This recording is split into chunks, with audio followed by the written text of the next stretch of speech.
How many times have you sworn to the ceiling in the dark that tomorrow will be different, only to hit the snooze button the moment light breaks?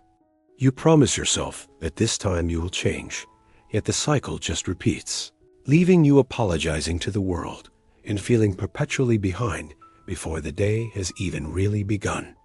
Do you ever suspect that the real difficulty in life comes not from some massive disaster, but from that one tiny, broken promise you make to yourself every single morning? If that stings a little, then you need to hear this story. In the quiet, leafy borough of Oak Creek lived a man named Mark. Now, Mark was far from lazy. He adored his wife, Elena. He cherished his daughter, Sophie, and he desperately wanted to be the steady, reliable rock his family deserved. But Mark battled a silent weakness, one that was slowly, piece by piece, dismantling his life. He simply could not get out of bed on time. Every single evening he would vow, "Tonight, I'm going to sleep early." But every evening found him trapped in the glow of his phone screen, scrolling endlessly through feeds or consuming just one more clip, just one more episode. When dawn finally arrived, the 6:30 alarm felt less like a helpful tool and more like a cruel intruder. Mark's fingers reacted on instinct, slapping the silence back into the device. Snooze. 9 minutes of stolen rest. Repeat. Another 9. Then he'd glance at the screen, and it would mock him. 7:45. Adrenaline would spike in his gut, a sickening drop similar to missing a step on a staircase. He'd scrub his teeth frantically, throw on wrinkled clothes, and sprint out the door with an empty stomach and a racing heart. Mark worked as a courier for a big logistics firm, a job where precision was the only currency that truly mattered. One Tuesday, his supervisor, a stern man named Mr. Henderson, called him into his glass-walled office. "Mark," he began, his voice flat, "that legal bundle was due at the courthouse at 8 a.m. sharp. You signed in here at 9:15. We lost the contract because of it." Mark's face flushed with shame. He pleaded, "It won't happen again, I swear." "I am so sorry." But deep down, a cold dread settled in his stomach because he knew it probably would. A week later, he was late again. This time, there was no lecture. The supervisor simply sighed, a sound of pure exhaustion and disappointment. "Mark," he said, looking past him, "I can't rely on you anymore. I'm sorry. Pack your things." Mark trudged home, his lunchbox feeling light, but his heart impossibly heavy. He felt as if the neighbors watching from their porches could see his failure, that they knew his shame. When he walked through the door, Elena didn't scream. Screaming doesn't pay the bills. She just looked at him with tired eyes and asked the question that hung in the air between them. "What is the plan now?" Mark tried to sound confident. "I'll hunt for something else. I'll start tomorrow." But his words lacked conviction, hollow even to his own ears. He felt like a fraud. That same evening, Sophie burst in from school, her hands stained with glue and her eyes wide with a thrilling secret. "Daddy, the talent showcase is next Friday," she beamed, holding up a brightly colored flyer. "I'm singing the solo." Mrs. Gable said all the parents have to be seated early. The auditorium doors lock at 8:15, and they won't open for anyone. Not for any reason. Please come. Please don't be late. Mark forced a smile, but fear coiled in his chest because he knew his own track record. He was an expert at being late. Still, he looked at his daughter's hopeful face and said the only thing he could. "I promise, sweetie. I'll be in the front row, cheering the loudest." Sophie squeezed him in a tight hug. "I'll look for you," she whispered. On Wednesday, there was a short dress rehearsal where parents could pop in and watch for just 10 minutes. A practice run. Mark told himself, "This is it. I will be there. I will be punctual."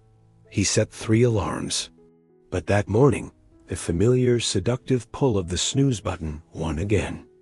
By the time he skidded his car into the school parking lot, the heavy oak doors of the auditorium were bolted shut. Through the small glass panel in the door, he could see a crowd of parents clapping. And on the stage, Under the bright lights, he saw Sophie. She was standing alone, clutching her sheet music, her small shoulders slumped. She must have felt his eyes on her, because she turned and spotted him through the window. For a moment, her face lit up. But then, as she registered the closed door between them, her smile vanished. She didn't weep. She didn't make a scene. She just lowered her head, turned her back to the window, and faced the empty seats. That silent rejection, that simple act of turning away, cut Mark deeper than the termination letter, deeper than his boss's disappointed sighs. It was a pain so sharp it stole his breath. In that moment, he realized his small daily failure wasn't just costing him jobs. It was costing him his daughter's trust. What happens when the one person you promised to never let down stops looking for you in the crowd? Mark stood there on the wrong side of a locked door and finally understood the true price of just 9 more minutes. Elena remained silent for miles, the tension in the car thick enough to cut. Finally, she turned to Mark, her voice a quiet, wounded whisper. "You didn't just miss a song, Mark. You missed her belief in you." Mark gripped the steering wheel, his knuckles turning white, a knot of guilt tightening in his throat. That single sentence replayed in his mind, each word a fresh wound.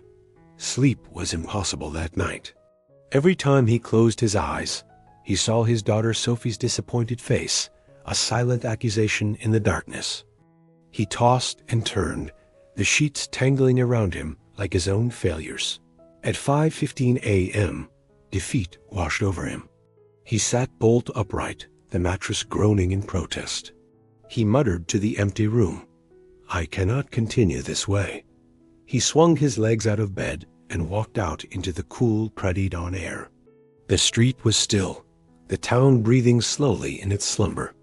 A bruised purple and orange hue painted the eastern sky, a gentle, quiet promise of a new day. The air was crisp, and for a moment the world felt paused, offering a sliver of peace he hadn't felt in months. On the corner, a warm, inviting glow spilled from a small bakery called the Sunrise Oven. Mark had driven past it 1,000 times, a landmark on his hurried, stressful commutes, but he'd never seen it like this, alive and awake while the rest of the world slept. Drawn by the light, he stepped inside. An elderly man, his apron dusted with flour, was rhythmically kneading a large mound of dough on a wooden counter. He looked up, his eyes crinkling at the corners. "Morning," he said, his voice warm and gravelly. "You're up before the birds." "That's a rare sight around here." Mark managed a weak, tired grin. "I didn't choose it," he admitted. "Insomnia." The baker wiped his hands on his apron and poured a steaming black coffee into a thick ceramic mug. "Sit," he said, gesturing to a small wooden table. "You look like a man carrying a boulder." Mark sank into the chair, the warmth of the mug seeping into his cold hands. The simple act of sitting, of being still, began to melt some of the tension that had been his constant companion. "I'm Arthur," the baker said, returning to his dough. "I'm Mark." Arthur studied him for a long moment, his gaze surprisingly sharp. "Let me guess," he said, punching the dough with practiced ease. "The morning defeats you?" Mark blinked, taken aback. "How is it that obvious?" Arthur pointed a flour-dusted finger toward Mark's eyes. That frantic look. "I see it all the time. It's the look of a man always chasing the clock, always one step behind." And just like that, the dam broke. Mark sighed, a ragged, heavy sound, and the truth spilled out. The job he'd been fired from, the gnawing financial fear that kept him awake, and the broken promise to Sophie missing her choir performance because he'd overslept. "Next Friday is her big showcase," Mark said, his voice thick with emotion. "The doors lock at 8:15 sharp. I swore to her I'd be there, but I'm terrified I'll fail her again." Arthur stopped kneading and nodded slowly, his expression serious. "Most people think rising early is about hustle, about cramming more work into the day. It's not. It's about sovereignty. It's about taking back control. When you wake up late, you start the day in defense mode. You're reacting, rushing, putting out fires. Panic makes you foolish. But when you wake up early, you start with margin. You have time to think, to plan. And margin, Arthur said, leaning forward slightly, margin makes you wise. But how? Mark asked, his voice filled with desperation. How do I do it when my body fights me every single step of the way? Arthur leaned in, his voice becoming rough but kind, like a trusted mentor. You need a protocol, a system. It's not about willpower alone. It's about strategy. First, go to sleep earlier. It sounds simple, but it's non-negotiable. Second, charge your phone in another room, far from your bed. That glowing screen is your enemy. Third, place a full glass of water by your bed. The very first thing you do when you wake is drink all of it. Fourth, lay out your clothes the night before. Remove every possible decision that could slow you down. And fifth, the most important step, before you engage with the world, before you check your phone or turn on the news, you write a battle plan. Arthur tore a page from a nearby order pad and with a stubby pencil wrote 3 headers. Must do, must avoid, grateful for. This takes 10 minutes, he said, sliding the paper across the table to Mark. But it rewrites your brain. It transforms you from a victim of time into a master of it. You decide what your day will be about. Mark stared at the simple piece of paper, at the 3 powerful phrases. A flicker of hope ignited within him.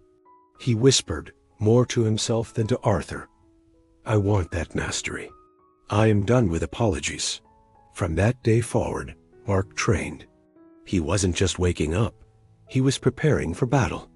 That first night, he left his phone charging in the kitchen. He placed a tall glass of water on his nightstand.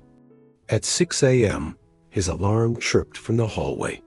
His entire body screamed for the warmth and comfort of the pillow, the old habit of hitting snooze a powerful siren call. But he forced his feet onto the cold floor. He walked to the hallway, silenced the noise, and then, as instructed, downed the entire glass of water. The shock of the cold liquid jolted his system awake. He didn't feel heroic. He felt groggy and disoriented. But underneath the fatigue, he felt a tiny spark. For the first time in a long time, he had started the day without the crushing weight of guilt. He opened a spiral notebook and wrote, his handwriting shaky, must do, job hunt, must avoid, snooze button, grateful for, a second shot. He went outside and walked as the neighborhood slept. Because he was early, he visited 2 warehouses before the morning rush. One manager said, come back next week. Another said, no openings. Mark didn't find work that day, but he noticed a profound shift inside himself. The rejections still stung, but they stung less when he wasn't rushing, when he felt in control of his time. The next morning, he woke early again. This time, he went straight to the bakery. For 2 hours, he helped Arthur, sweeping floors and wiping down counters in exchange for a hot breakfast and a few dollars in tips. As he was leaving, Arthur clapped him on the shoulder.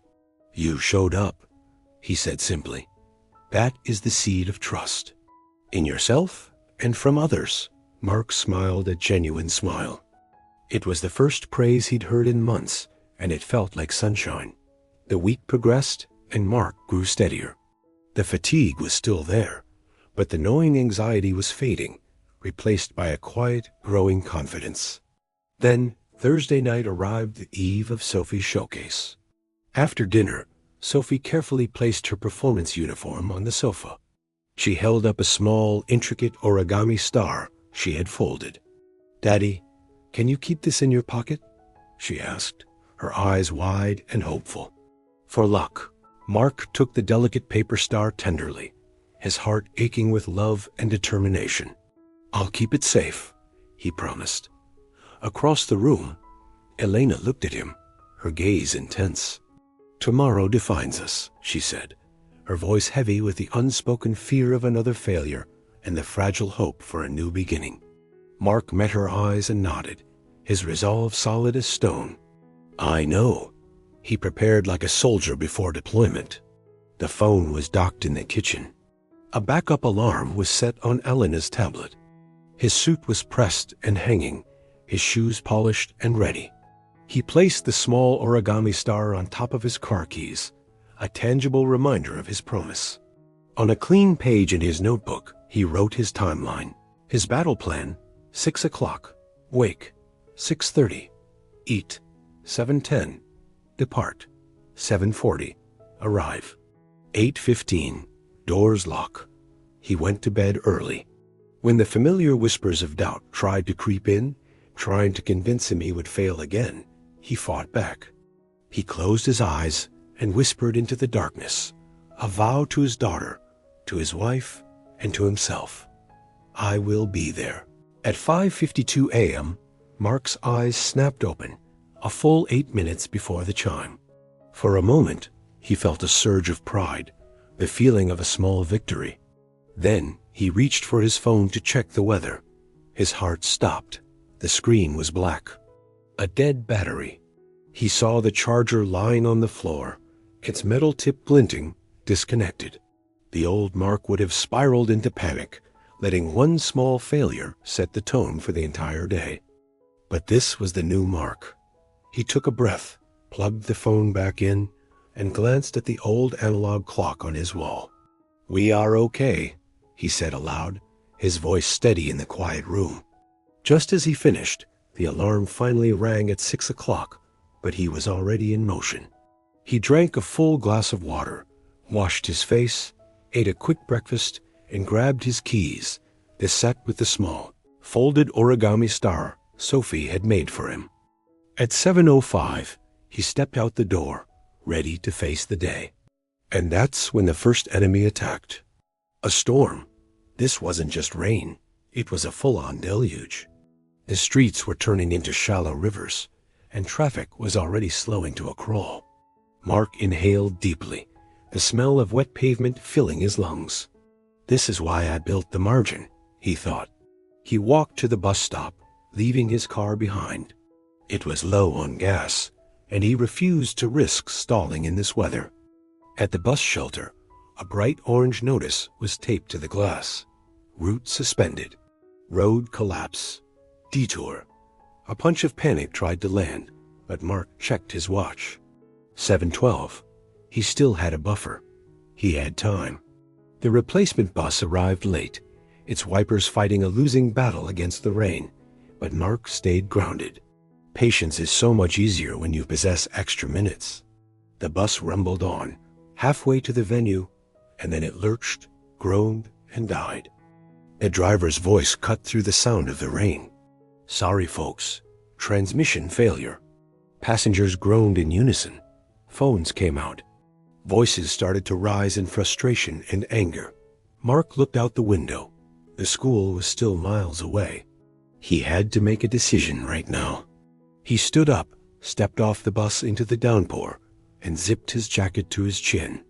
And then he began to run. His shoes soaked through in seconds. His lungs started to burn. At 7:48, he reached the perimeter of the school district, and his heart sank again.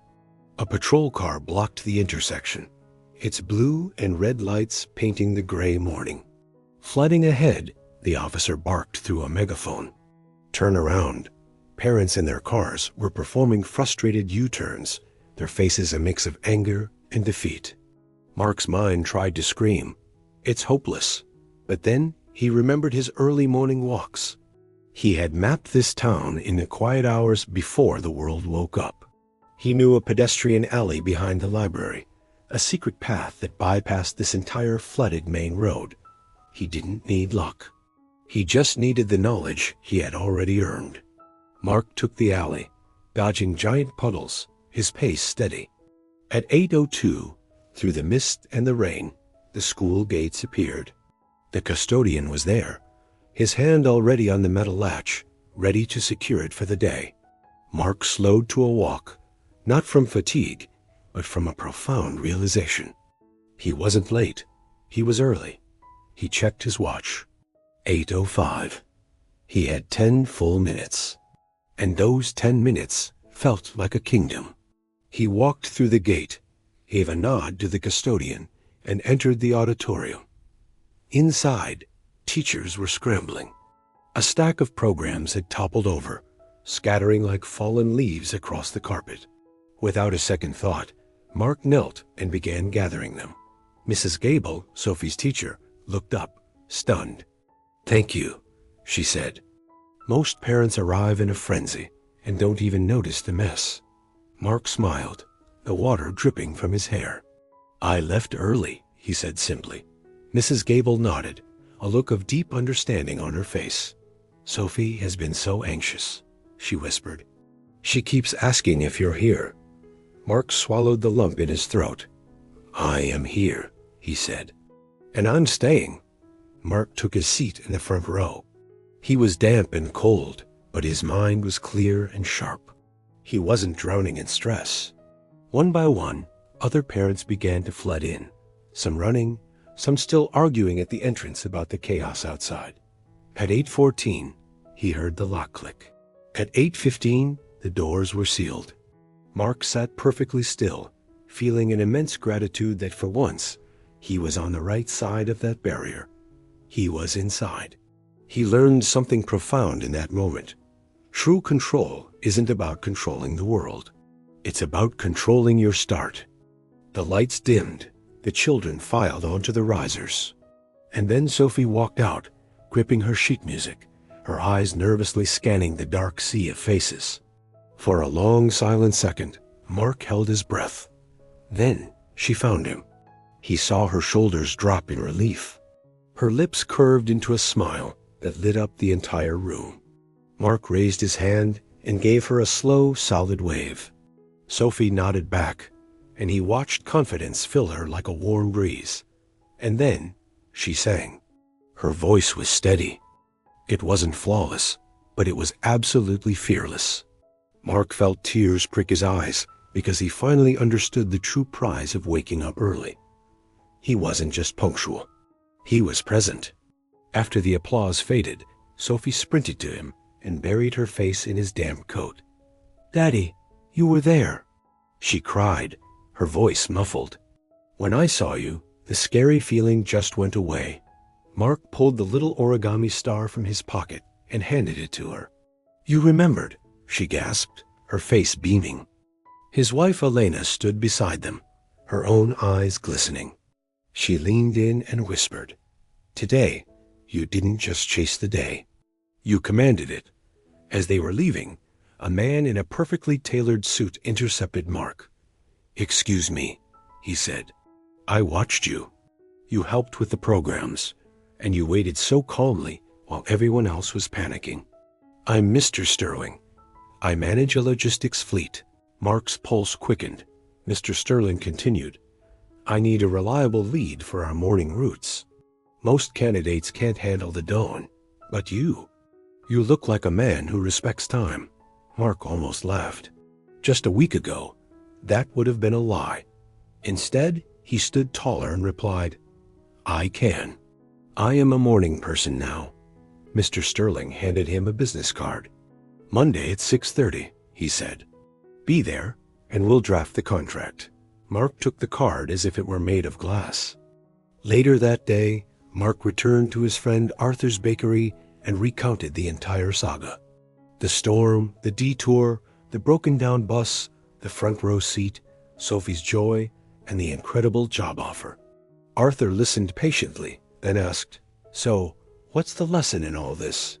Mark answered simply, "Rising early didn't stop the rain," he said. "It didn't fix the engine. It didn't remove a single obstacle, but it gave me time. And time gave me options. And those options gave me the victory." Mark leaned against the counter. "When I used to sleep in, I lost jobs and I broke promises. When I started waking up, I gained peace. And that peace let me show up for the people I love." He looked at his friend and then out the window. Today, being early made life simple. And here is the truth I want you to take with you. The greatest gift of the morning is not just extra hours for work. It is control. Because when you conquer your morning, you don't just arrive at your job on time. You arrive for the people who matter most. And you show up for the moments that will truly change your life. Thanks for watching. If this story resonated with you, hit that subscribe button and join us for more. We'll see you in the next one.